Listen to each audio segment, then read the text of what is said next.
Hey everyone, welcome back to our channel. If you're encountering the error message, error creating your ad, please try again later on Instagram. Don't worry, we're here to help. So let's get started. First, ensure your Instagram app is up to date. Sometimes new updates can fix bugs and errors. Visit the Google Play Store or Apple App Store, search for Instagram and update if a new version is available. Next, check your internet connection. Ensure your Facebook and Instagram account are properly connected.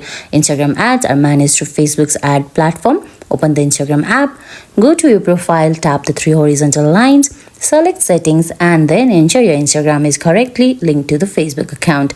Check your payment method. An outdated or invalid payment method can cause issues when creating ads. Go to Facebook Ads Manager, select billing, and ensure that your payment method is up to date and valid. Review the ad content for any violations of Instagram advertising policies. Ads that violate these policies will not be approved. Lastly, if none of these steps work, it might be a temporary issue on Instagram's end. We hope these steps help you fix the error creating your ad. Please try again later, issue on Instagram. If you found this video helpful, please give it a thumbs up, leave a comment, subscribe to our channel, and hit that bell icon. See you in the next video. Thanks for watching.